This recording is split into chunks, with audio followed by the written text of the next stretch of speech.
আসসালামু আলাইকুম রহমতুল্লাহ।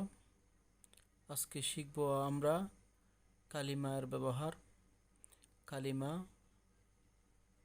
এই হচ্ছে কালিমা। কালিমা হচ্ছে তিন প্রকার। কালিমাকে বাংলায় বলে পদ বা শব্দ। আমরা জানি বাংলায় পদ হচ্ছে 5 প্রকার: বিশেষ্য, বিশেষণ, সর্বনাম, অব্যয়, ক্রিয়া। বিশেষ্য, বিশেষণ, সর্বনাম, অব্যয়, ক্রিয়া হচ্ছে বাংলায় পদ। পদকে ইংলিশে বলে পার্ট অফ স্পিচ। আপনারা জানেন পার্ট অফ স্পিচ হচ্ছে 8 প্রকার: noun, pronoun, adjective, verb, adverb, preposition, conjunction, interjection. আর আরবিতে হচ্ছে কালিমা। কালিমা হচ্ছে 3 প্রকার: ইসিম, ফাইল, হরফ।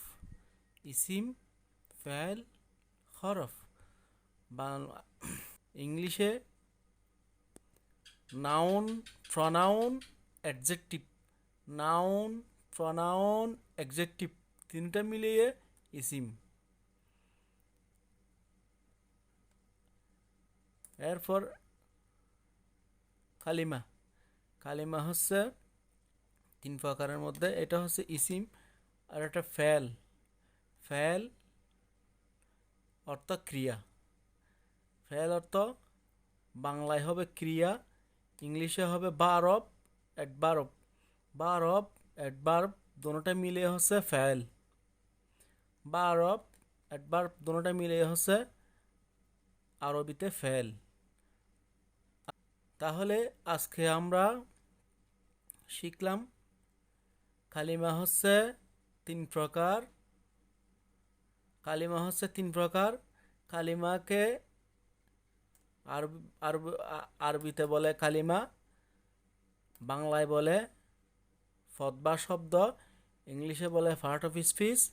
পার্ট অফ স্পিচ হচ্ছে 8 প্রকার: noun, pronoun, adjective, verb, adverb, preposition, conjunction, interjection. আর বাংলায় পদ হচ্ছে 5 প্রকার: বিশেষ্য, বিশেষণ, সর্বনাম, অব্যয়, ক্রিয়া। আর আরবিতে হচ্ছে কালিমা 3 প্রকার: ইসিম, ফেল, হরফ।